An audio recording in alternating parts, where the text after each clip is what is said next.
আসসালামু আলাইকুম রহমতুল্লাহি ওয়া সম্মানিত দর্শক, ফেসবুক সহ অন্যান্য সামাজিক মাধ্যমে একটি গুজব রীতিমতো ভাইরাল হয়েছে। সেটি হলো শেখ হাসিনা অসুস্থ, তিনি সিঙ্গাপুরে এসেছেন চিকিৎসা নেওয়ার জন্যে এবং শেখ হাসিনার একটি ছবি হাসপাতালের বিছানায় শুয়ে আছে।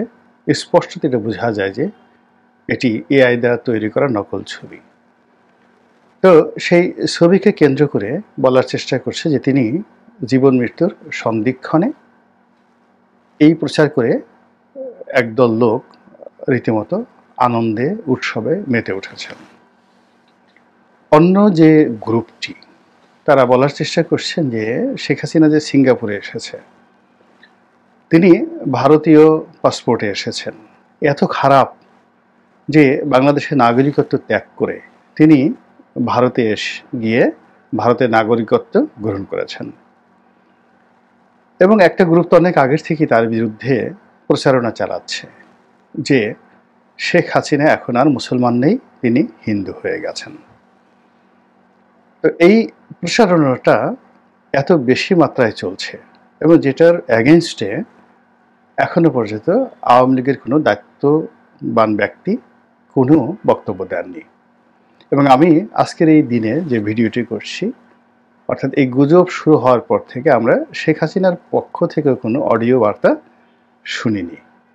ফলে এটা ধুমায়িত হচ্ছে এবং এটার আদৌ কি বাস্তব ভিত্তি আছে কি নেই সেটি বড় বিষয় নয়। বড় বিষয় হলো যে শেখ হাসিনাকে নিয়ে একটি আন্তর্জাতিক চক্রান্ত চলছে, পক্ষে এবং বিপক্ষে। এক, দুই নম্বর হলো যে শেখ হাসিনাকে মৃত দেখার জন্য যেভাবে এক পক্ষ মানে রীতিমতো চোখে টর্চ লাইট লাগিয়ে তারা তাকিয়ে আছে যে কখন তার মৃত্যুর সংবাদটা আসবে, আবার অন্য পক্ষ তার সুস্থ থাকা, তার বেঁচে থাকা এবং তার ফিরে আসা নিয়ে ভীষণ রকম আশাবাদী এবং তারা শেখ হাসিনার যে কোনো অধঃপতন, যে কোনো রোগাক্রান্ত হওয়ার খবর কিংবা তার অবর্তমানে দল কিভাবে চলবে এই কথাগুলো অনেকে কল্পনাই করতে পারছেন না। তো সেই জায়গাতে আসলে তিনি কেমন আছেন, কোথায় আছেন, কিভাবে আছেন, এই বিষয়গুলো নিয়ে আমাদের আসলে খোলামেলা আলাপ আলোচনা করার সময় এসেছে। আমরা যদি শেখ হাসিনার পরিণতিটি বাস্তবে দেখার চেষ্টা করি তাহলে আমরা যে জিনিসগুলো বুঝতে পারবো, দ্য রিয়েল ফ্যাক্ট। তিনি কথা বলছেন, এখন সেই কথাগুলো তাকে দিয়ে বলানো হচ্ছে বা তিনি বলছেন, এটা হতে পারে, এটা এআই প্রযুক্তি নির্ভর হতে পারে, ভারতীয় গোয়েন্দা সংস্থা রঙের একটা ডিজাইন হতে পারে যে আওয়ামী লীগের নেতাকর্মীদেরকে শান্ত রাখার জন্য, উজ্জীবিত রাখার জন্য, আর আওয়ামী বিরোধী শক্তিকে রীতিমতো উত্তেজিত করার জন্য এই কাজটি ভারতীয় গোয়েন্দা সংস্থা করতে পারে শেখ হাসিনার মাধ্যমে সরাসরি, অথবা শেখ হাসিনার ভয়েসকে প্রযুক্তির মাধ্যমে এআই দিয়ে ব্যবহার করে দেখা গেল যে তারা যে ওয়েবিনার মিটিংগুলো করছে সেই মিটিংগুলো সেখানে শেখ হাসিনার কণ্ঠ ব্যবহার করা হচ্ছে, ভয়েস ব্যবহার করা হচ্ছে হুবহু, কিন্তু শেখ হাসিনা নন। এটি হতে পারে। এখন দ্বিতীয় যে বিষয়টি সেটি হলো যে আমার সিক্স সেন্স বলছে ভারতের মাটিতে তিনি অনেকটা কার্যত নজরবন্দি অবস্থায় রয়েছেন। আমরা শুনেছিলাম যে তাকে ট্রাভেল পাস দেওয়া হয়েছে এবং তিনি চিকিৎসা নেওয়ার জন্য বা যে কোনো কাজে অনেক দেশে বা দেশের বাইরে যেতে পারেন। আমরা জানি যে তিনি ধর্মপরায়ণা, তার যদি সে ধরনের ট্রাভেল পাস থাকতো বা শরীর স্বাস্থ্য সুস্থ থাকতো, তিনি একবারের জন্য হলেও মক্কা মদিনা ঘুরে আসতেন। এর কারণ হলো শেষ দিকে বাদশাহ সালমানের সঙ্গে, তার পরিবারের সঙ্গে তার একটা ব্যক্তিগত সম্পর্ক গড়ে উঠেছিল এবং সেই সম্পর্কটি এখন পর্যন্ত রয়েছে।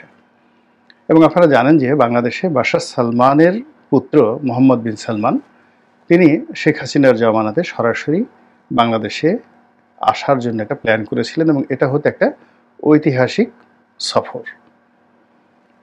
তো এই যে সৌদি যুবরাজের সঙ্গে তার যে সম্পর্কটি রয়েছে, এটাকে ভিত্তি করে তিনি মক্কা মদিনাতে তিনি যেতে পারতেন, ১।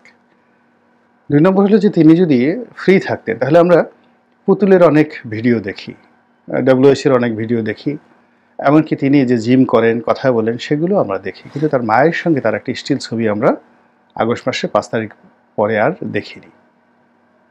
কোনো ডায়ালগ না, কোনো কথা না, কোনো দেখার সাক্ষাৎ নেই। এমনকি এত লোকের সঙ্গে শেখ হাসিনা কথা বলেন এবং সেগুলো ভাইরাল হয়, কিন্তু শেখ রেহানার সঙ্গে তার কথা, জয়ের সঙ্গে তার কথা, পুতুলের সঙ্গে তার কথা ওভার টেলিফোনে কেন হয় না? তো কাজেই তিনি যে অবমুক্ত নন, মুক্ত নন, বা তিনি যে ভারতের ম্যাটিকুলাস ডিজাইনের অধীনে যে তিনি চলতে বাধ্য হচ্ছে না, সেটা আমরা বলতে পারবো না।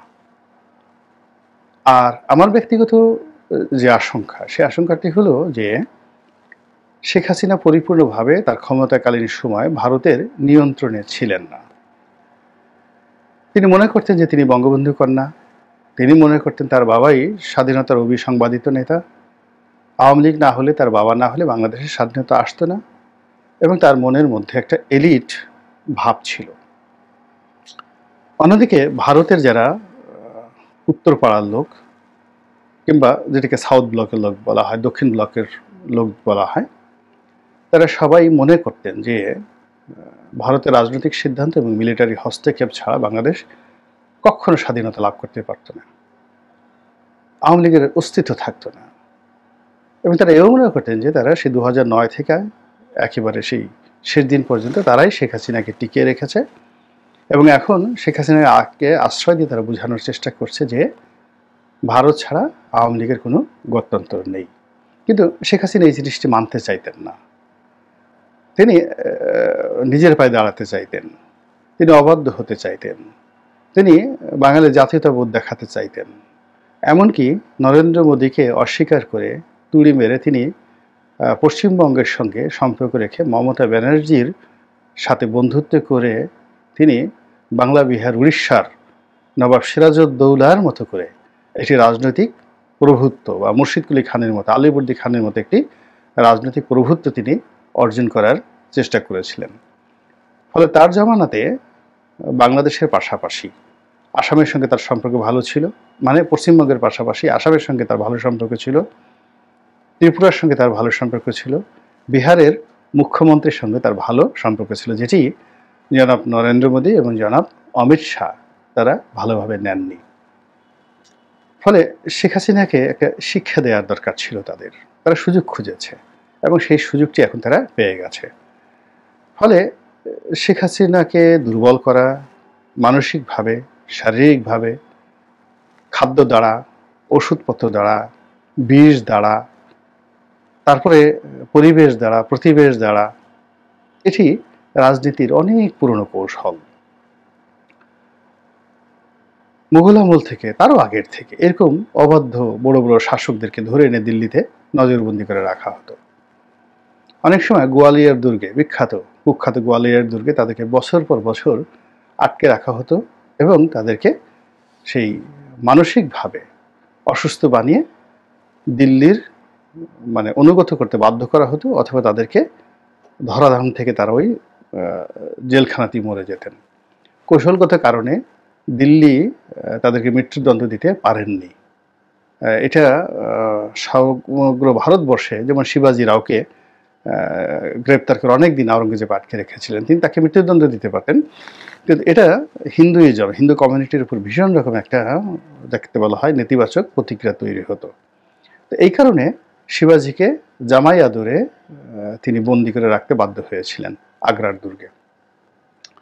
তো একইভাবে শেখ হাসিনাকে নিয়ে ভারতের যে প্ল্যান ABCD, সেই প্ল্যানের মধ্যে তার যে একটা তেজি ভাব রয়েছে, সেই তেজি ভাবটিকে নিষ্প্রাণ করার জন্য, তাকে নিষ্প্রভ করার জন্য যদি কোনো ওষুধ প্রয়োগ করা হয়, আমি অবাক হব না। এটি ভারতের চাণক্য নীতিতে রয়েছে। এবং তাকে যদি মানসিকভাবে দুর্বল করে দেয়া হয় এবং তাকে যদি ওই অবস্থায় বাংলাদেশে ফেরত পাঠানো হয়, তার কোনো কার্যকারিতা থাকবে না।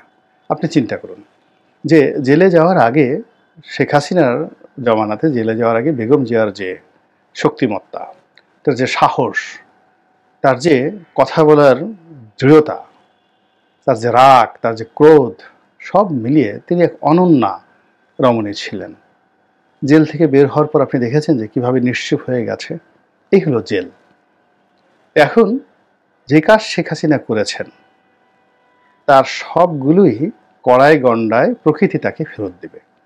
তিনি বেগম জিয়ার বাড়ি ভেঙেছেন, অনেকের বাড়ি ভেঙেছেন, তিনি অনেককে অপমান করেছেন, অনেককে ছোট করেছেন, তার জমানাতে জেলখানার ভিতরে অনেক কিছু হয়েছে। এটা সুদে আসলে তিনি এবং তার লোকজনের উপর প্রয়োগ হবে, এটাই প্রকৃতির নিয়ম। এবং সেই নিয়মের যে গুঞ্জন সামাজিক মাধ্যমে ছড়িয়ে পড়েছে, এটির দুটো দিক হতে পারে। প্রথমত হলো যে তার যে নির্মম পরিণতি, সেই নির্মম পরিণতি খুব দ্রুত ঘটবে। কারণ আল্লাহ যখন কোনো একটা জিনিস ঘটাতে চান তখন মানুষের মুখ দিয়ে সেটি বের করে নিয়ে আসেন। অতীতে যেই জিনিসগুলি মানুষের মুখ দিয়ে বের হয়ে গেছে, এটিএম শামসুজ্জামান মারা গেছেন, নায়ক ফারুক মারা গেছেন, এরকম তাদের মৃত্যুর অনেক আগে এই গুঞ্জনগুলো ছড়িয়ে পড়েছে। আলটিমেটলি তারা আর বাঁচতে পারেননি, এরকম ঘটনা ঘটে। আবার যদি আল্লাহ রাব্বুল আলামিন কাউকে বাঁচাতে চান, তবু দেখা গেল যে তাদেরকে কেন্দ্র করে অনেক সময় মানুষের মিথ্যা অভিশাপ এসে যায়। শেখ হাসিনার ক্ষেত্রেই ধরেন, আমরা অনেকেই আমাদের দেশের যারা ইউটিউব করেন দেশের বাইরে থেকে মূলত, তারা শেখ হাসিনার ক্ষমতার সময় অনেক বড় বড় অধ্যাপক, অনেক নামকরা ব্যক্তিত্ব, তারা বয়স হয়ে গেছেন, বিশ্বাসযোগ্য ব্যক্তি, তারা বলেছেন যে শেখ হাসিনার ক্যান্সার হয়েছে, তিনি 3rd স্টেজে আছেন, হয়তো মাসখানেকের মধ্যে মারা যাবেন। কিন্তু আমরা দেখলাম যে সেই ঘটনার পরে শেখ হাসিনার আয়ু বেড়ে গেছে, তার যৌবন বেড়ে গেছে, তার চেহারা আরও সুন্দর হয়ে গেছেন এবং তিনি আরও যাকে বলা হয় শক্তিমত্তা অর্জন করেছেন। এর কারণ হলো এই সকল কথার ফলে শেখ হাসিনার যারা অসংখ্য ভক্ত রয়েছেন তারা জায়নামাজে বসে কান্নাকাটি করে তার জন্য এমন দোয়া করেন যে তার উপর যদি কোনো বালা মুসিবত এসেও থাকে সেটা রিভার্স হয়ে যায়। আবার এই যে দেখেন শেখ হাসিনা ভারতে বসে যে সকল কথাবার্তা বলছেন, যেগুলো আমার কাছে মনে হয় অনেক শানিত, অনেক পরিশীলিত, অনেক সাহসী এবং দৃঢ়তার সঙ্গে তিনি কথাগুলো বলছেন। যেখানে ভারতে পালিয়ে যাওয়ার পরে তার জ্বর হবে, তার নিউমোনিয়া হবে, ব্রঙ্কাইটিস হবে, ডায়াবেটিস হবে, তার চোখের সমস্যা বাড়বে, তার কানের সমস্যা দীর্ঘদিন যেটা ছিল তিনি একেবারে দোকানে শুনবেন না এবং তার কথাবার্তা এলোমেলো হয়ে যাবে। কান বন্ধ হয়ে গেলে মানুষের কিন্তু এলোমেলো হয়ে যায়, ব্যালেন্স থাকে না। কিন্তু অবাক করার ব্যাপার হলো যে তিনি ভারতে যাওয়ার পর থেকে যে সকল অডিও বার্তা দিয়েছেন, টেলিফোনে কথা বলেছেন, ভার্চুয়াল যে বৈঠকগুলো করেছেন, বিগত বৈঠকের চেয়ে পরবর্তী বৈঠকটি সবসময় স্মার্ট হয়েছে এবং সর্বশেষ তিনি যে কথাগুলো বলেছেন সব কথাগুলো তার সুন্দর হয়েছে। এরকম অবস্থা। এটা কেন হয়েছে?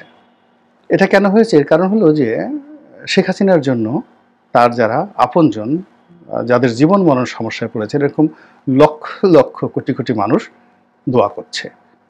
লক্ষ লক্ষ কোটি কোটি মানুষ যেভাবে বদদোয়া করছে, আবার লক্ষ লক্ষ কোটি কোটি মানুষ দোয়া করছে।